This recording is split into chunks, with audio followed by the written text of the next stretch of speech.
Real tensions across the United Kingdom on COVID policy now. Wales not wanting certain visitors from English COVID hotspots coming into the country. Northern Ireland introducing what it hopes is a temporary circuit breaker. Scotland already has one, of course, for a bulk of its population. And then mayors and other council leaders, the government wants to put into Tier 3, the highest tier of restrictions on COVID, digging their heels in. Some of them absolutely adamantly against the whole idea, some of them saying they want to be made a better offer. In the House of Commons today, there never really was much consensus in there, but it has truly broken apart. The Prime Minister looked actually, for once, slightly comfortable because he was able to attack Keir Starmer for, as he put it, sort of wanting to lock people up and close down shops, the sort of thing he's normally being attacked for from his own backbenchers. Keir Starmer was defending the policy that he is now latching onto, the circuit breaker idea of a temporary lockdown. But the very scientists who've been backing that idea, some of them seem to be saying, well, the moment's actually passed. The government's left it too late for that. The whole idea is that you're meant to give a bit of notice ahead of these temporary lockdowns to ease the pain of them. That notice can't really be given now. And the other idea of it is that you're meant to come out the other end and be in a less restrictive environment. And they can't be at all sure that a lot of parts of this country actually would merit coming out of those sorts of controls. Boris Johnson said at one point in the House of Commons that he was trying to defend how he's wedded to his new approach, but he said he couldn't rule out actually any approach. Liverpool, as the pubs closed last night, locked up for some time. The government's battling to put other reluctant regions in the same high COVID risk tier as Liverpool, but local government leaders are holding out against that. The government's also facing calls for tougher restrictions. Wales's First Minister today threatened to introduce regulations that could usher in road checks on cars from English COVID hotspots. The people in Wales are clamouring for us to take the action that will protect them from people travelling into Wales. More steps are now urgently needed. Northern Ireland's First Minister announced a 4-week temporary lockdown there. It's a version of the circuit breaker, which we now know the UK's scientists called for last month. Keir Starmer has now allied his party with them. And today the Prime Minister attacked the Labour leader for wanting more restrictions. He wants to close pubs, he wants to close bars, he wants to close businesses in areas across the country where the incidence is low. And that's what he wants to do, and he wants to do it now. I know that for someone who's been an opportunist all his life, this is difficult to understand. But having read and considered the sage advice, I have genuinely concluded that a circuit break is in the national interest. Genuinely concluded. Let's work together, as he was prepared to do on Monday, to keep kids in school, who he would now yank out of school in a peremptory way, keep our economy going, and keep jobs and livelihoods supported in this country. The Labour leader boasted he had the backing of council leaders in the Manchester area for his approach. One, a Tory, objected to that, but all are agreed they've not been offered enough compensation by the government to make going into Tier 3 acceptable. We oppose the Tier 3 proposal, and we will not cave in to all of the pressure that's being applied to us unless we can be given the clear evidence, but more than that, the substantial financial support that is needed to protect our communities through this. We will not let them be levelled down. In the lowest of the new tiers that took effect across England today, the previous restrictions apply, including pubs closing at 10, a limit of 6 people socialising. In the high-risk tier, there's a ban on all mixing between households indoors. And in the very high-risk tier, with only Liverpool in it so far, pubs and bars are now shut and socialising even in gardens is banned. Not last orders yet in Manchester. And polling suggests that a majority of voters are in favour of a short circuit breaker lockdown of 2 weeks or so. Some pollsters say those headline figures conceal much more nuance and restlessness.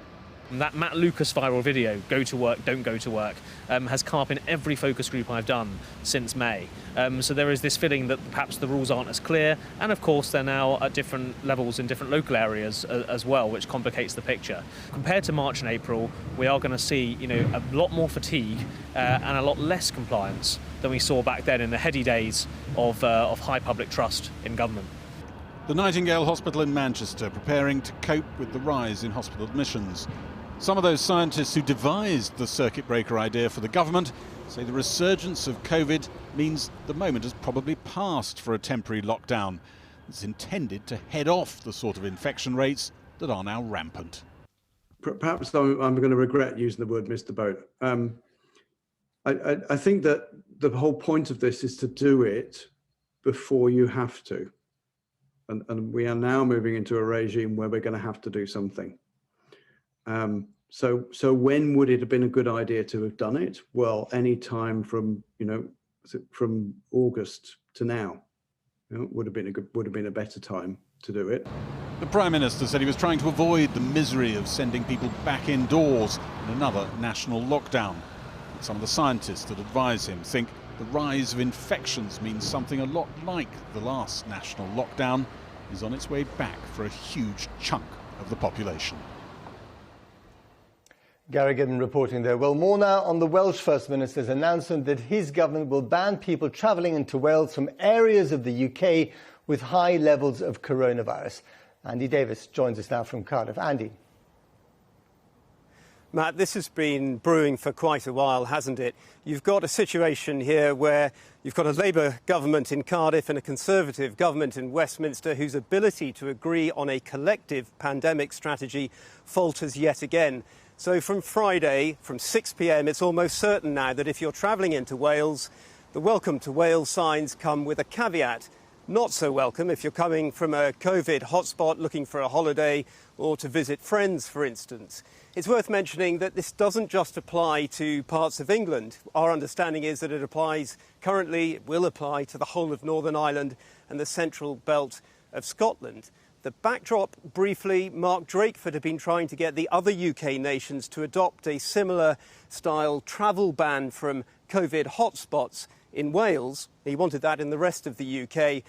Nicola Sturgeon has lent some support. Boris Johnson, notably not. Hence today's rather dramatic but not unexpected announcement. Well, we'll hear from Mark Drakeford in a moment about how he intends to make this actually work. But what's the reaction been over there?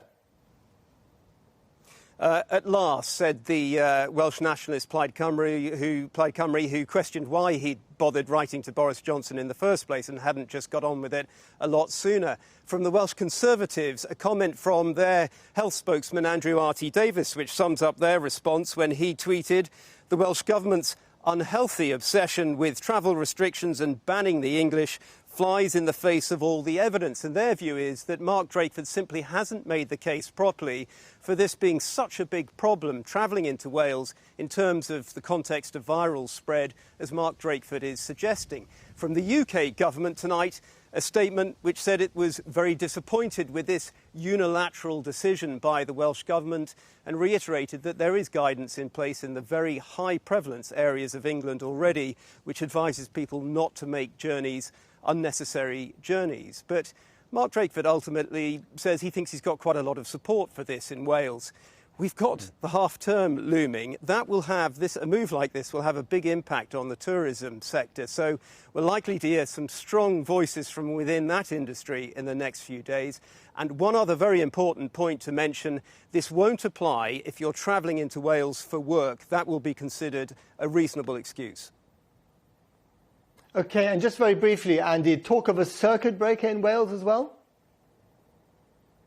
The Welsh Government said today it is planning very seriously for a circuit breaker lockdown.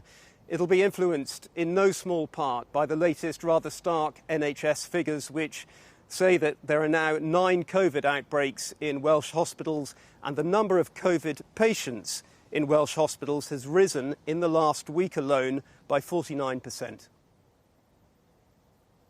Andy Davis, thanks very much indeed. Well, earlier I spoke to the First Minister of Wales, Mark Drakeford. I asked him how these restrictions are going to work in practice. the way it will work will be the way it worked very successfully for many, many weeks earlier in the year. We will have regulations that will prevent people from hotspot areas elsewhere in the United Kingdom travelling into Wales, and our police forces will enforce that where they need to. As people enter Wales, they will stop people, they will explain to them the rules in Wales, and if they have to be turned back, they will be turned back. So we're talking about roadblocks on the border, effectively. Dozens of roadblocks. No, it doesn't work like that, man. Look, what I really want is that people just follow the advice they are already getting from the English government in England, because the advice there is that people ought not to travel. In Wales, there will be a rule requiring them not to travel. Our police forces are very good at spotting people who may be in breach of that regulation. They explain it to them, they persuade people. Enforcement is the last resort, not the first resort, but it is there if we need it. So how can they spot people in cars driving into Wales, and how do they know that, you know, as they spot them, that they're from let's say, a tier 3 area like Liverpool? How does that work?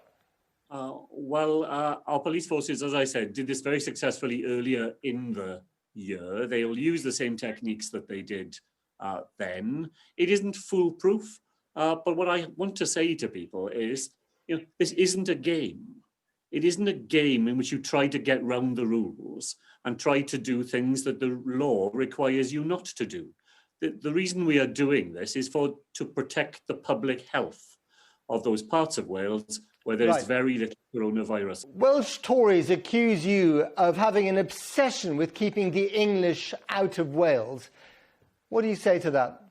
Well, it's completely untrue, Matt. I was desperate to avoid this becoming a border issue. It's why I tried to persuade the Prime Minister so hard, simply to take the same approach in England as we already have in Wales. I'm sure that there are some people getting through who've got the virus, but have your contact tracers actually got the evidence that suggests that this is exactly what is happening to Wales? We do have evidence of it. I've published evidence today from a very recent genomic study that shows that this is what happens. We have a wastewater survey that we are part of alongside England that demonstrates that when people come into Wales, they can bring the coronavirus with them. So this is not a theoretical issue. This is a real issue. But isn't this also leading to, you know, the fractiousness, the breaking up, if you like, of the United Kingdom? Matt, I'm a supporter of the United Kingdom. I believe in the United Kingdom and in a successful United Kingdom. It's why I wrote to the Prime Minister twice and raised it with him in person. He could have acted in a way that would have had a common rule across England and Wales, and we wouldn't be having the sort of conversation we're having today. It's the Prime Minister who is undermining the United Kingdom here and undermining the efforts of people like me who want to make the case for a United Kingdom at a time when growing scepticism is to be seen here in Wales about Wales's future within a United Kingdom. I want to make that case. I wish the Prime Minister had helped me to do so. Mark Drakeford, thank you very much indeed. Thank you too. Well, our North of England correspondent Claire Fallon is in the only English Tier 3 lockdown area. The Liverpool City region saw the new stricter rules come into force overnight. Claire.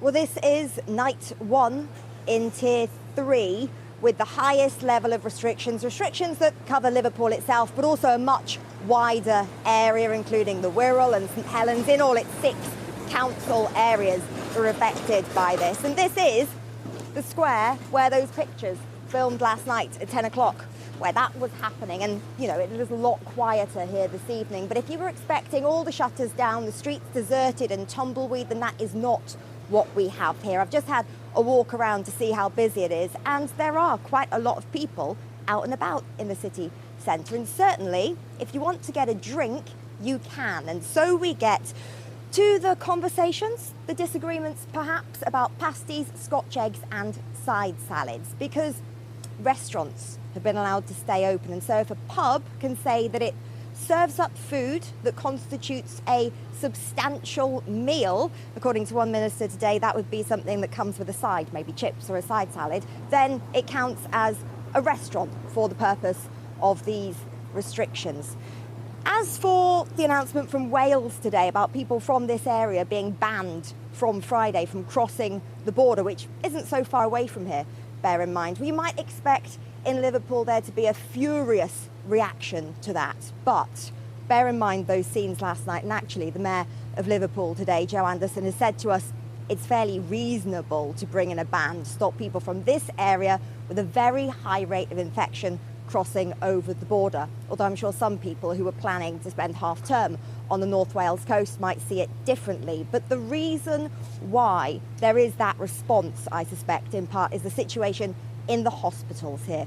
Today, we have been told that intensive care capacity in Liverpool is now at 90%, and they are starting to feel the strain as the number of cases continues to go up. Claire, thanks very much. Well, one of the politicians pushing back against harsher restrictions being introduced in the north of England is the Conservative MP for Bolton West, Chris Green. He resigned as a junior member of the government yesterday over Boris Johnson's approach to tackling the pandemic, saying the attempted cure was worse than the disease. I spoke to him just before we came on air. I began by asking him to set out why he'd decided to quit. The lockdown in Bolton has been the most severe in England. It's had a huge impact on people in so many different ways. There's the physical, mental health, as well as the business and livelihoods. I think that impact has been pretty damaging, and I am not sure, I am not confident that the protection it offers in terms of COVID outweighs the damage it's doing. What evidence do you have for that, though? Because it is very difficult to back that up with hard evidence, isn't it? I know, because I have the evidence, I've got it from the National Health Service, that there are about 20,000 fewer GP to hospital referrals looking at the lockdown period this year in comparison to last year. 20,000 fewer GP referrals to hospital. That must mean something very significant in terms of treatment. So you believe, in your constituency at least, that the restrictions that are being placed on you may be killing more people, to put it bluntly, than the disease itself? Well, that's my fear. Also, the lockdown in its own terms hasn't succeeded, and the figures have got worse and worse. So what restrictions would you be content to live with? Would you want people to be able to go to pubs, restaurants, schools, workplaces? People who need to shield are shielding now, by and large. Let's give them the support they need to shield. But for those people who don't need to shield, let's enable them to live a more normal life. But it doesn't mean a free-for-all. It doesn't mean let it rip. There must be controls. But why should the youngest people in society, perhaps just leaving school, they don't have a job to go to? Perhaps students who, working class students who need to pay their way by having a part-time job, they're not there. A lot of the impact on this is going on the youngest, and in 20 years, 50 years' time, they'll be paying the debts we're creating today.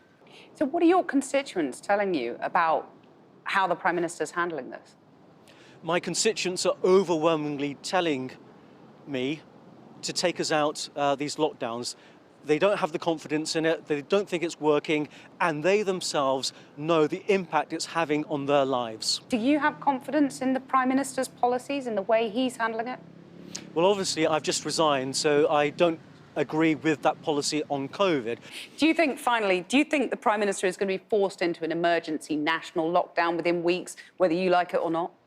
The Prime Minister won't go for a national lockdown. He's already ruled it out, but he will, I think, go for something that looks rather similar, but it's going to be called multi-regional lockdown. Chris Green, thanks very much. Thank you. Well, I'm joined now by one of those suggesting a very different approach to tackling the virus. Professor Graham Medley from the London School of Hygiene and Tropical Medicine is chair of the SAGE subcommittee on modelling, though it was as an independent academic that he today co-published the paper calling for the implementation of a circuit breaker lockdown. Professor Medley, can you set out what your figures are telling you about the impact of the government rejecting the idea of a circuit breaker? What has been the impact on the spread of the disease? So I'm calling it a precautionary break is a better. I mean, we're in a situation now where we're seeing more and more parts of the country go into these kind of emergency measures, if you like, where places are going into lockdown or into some kind of greater restriction, and they don't know when they're going into them, and they don't know when they're coming out. And those two things make the impact, which is quite severe, on mental health and on businesses, on the impact, the uncertainty of knowing when it's going to come out is quite big. Whereas if you took a different approach and said, well, let's, rather than doing it as an emergency, let's do it as a precaution. Let's do it before we actually have to do it. Then that actually creates a space whereby you end up with not as many people in hospitals, so the hospitals can carry on treating non-COVID cases. And it just changes the dynamic in terms of the way that we interact with the virus. Has the failure to back this precautionary break policy so far, has that cost lives, do you think? I don't think this saves lives, other than from the impact of unknown lockdowns and from non-COVID. I mean, it is a delaying tactic, but it's a delaying tactic which makes the future better, because a low prevalence is always better than a high prevalence. And so something which is put in place with certainty, so you know when it's going to happen and how long it will be, so 2 weeks. Yeah. Beginning of December or something is a way of being able to mitigate against the negative impact of the lockdown. All right, so beginning of December, it's not too late to do this kind of precautionary lockdown. They've missed the boat for half term, perhaps, but they could go beginning of December, and perhaps periodic precautionary lockdowns between now and the summer? Well, I think it's not my area of expertise to say whether or not adding certainty to these lockdowns or these more extreme measures actually makes them better. My understanding from talking to people is that it does, that the mental health impact, for example, is much better if you only know it's going to last 2 weeks. And it's much better for businesses if they have some kind of certainty about when it's going to happen and when they're going to come out. But if that isn't the case, then there's no point in doing them, because they're not actually saving lives. They are, as some people say, kicking the can down the road. But potentially they're kicking the can down the road to the point at which we get better treatments or even a vaccine. So do you think this kind of a rolling sequence of national lockdowns is now inevitable until we get herd immunity either naturally or via a vaccine? Well, that seems to be the pattern, and not just here, but everywhere in Europe, is that we've gone through a period of lockdown to then end up opening up. The virus comes back again, and then we go back into some kind of lockdown. And because it's always reactive, it's always dependent on how much virus it is, then it becomes very uncertain. Whereas actually you could do this in a more certain way.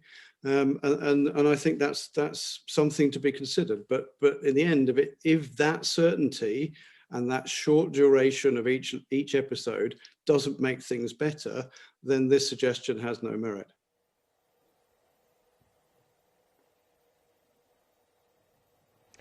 The Northern Ireland executive met until very late last night to discuss their response to the rise in cases, with peaks in some areas the highest in the whole of the United Kingdom. Today we learned that schools there will be the first in the country to close in a few days' time. And the Health Minister announced that the Belfast Nightingale Hospital would reopen amid fears about intensive care capacity. Fatima Manji reports.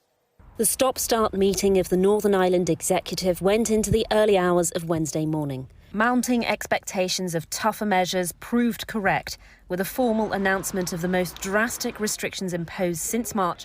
For a month, these cafes and restaurants will have to close their doors once again, offering only takeaways. And no chance of buying a late drink, as supermarkets and off-licences will be banned from selling alcohol after 8 p.m. While shops and gyms remain open, many independent business owners believe they'll struggle. It's a bit of a blow, but if it's what's necessary to get things moving again, then needs must. And from Monday, children will be back at home. Northern Ireland reluctantly becoming the first UK nation to close its schools, with an extended 2-week half-term. For some head teachers, though, the move couldn't have come soon enough. Up until this week, I'd have said no to leave the schools alone. But most of the schools and principals are at breaking point. I don't want to close, but I may be forced if I cannot get the personnel to be in to cover and keep my children safe. The DUP had hoped to avoid this, but the Health Minister recommended school closures are needed to get control of soaring case numbers. In Derry and Strabane, they're among the highest in the country. Alarms have sounded over intensive care capacity, with warnings hospitals could run out of beds by the weekend. We are now in a place of all trusts reporting rapidly escalating pressures. The virus is spreading exponentially and urgent action was needed. With just 2 days to prepare, business owners and schools will have to rush to find a new normal once again. Well, for those of you with any familiarity of the North East, you'll know Newcastle, Gateshead, Sunderland, very different places, but united tonight, along with a host of local and regional councils here, united against what they see as the possibility of London imposing, and I use that word carefully, imposing a level 3 lockdown on this region. Not necessary. They say what they've got in place at the moment, a level 2, is adequate. Give it time. But clear evidence too, people out and about here in Newcastle don't really know what level 2 actually is. Sunderland, Newcastle, Gateshead. Suddenly all rivalries and differences between the three have been cast aside, faced with a London government that they feel is hell-bent on imposing another COVID lockdown across the North East in all but name. The only thing they want to talk to the northeast of England about is the necessity to go to tier 3, to do the same to us as they've done to Liverpool, which I think is an absolute disgrace. So they're not having that. Infection rates don't justify it, they claim, hence the northeast's plea, give level 2 a chance to work. Thus far, London's listening. No, wait back towards your heels. Monumental effort has somehow kept fitness classes open at Sunderland's state-of-the-art sports complex, which nestles next to the Stadium of Light.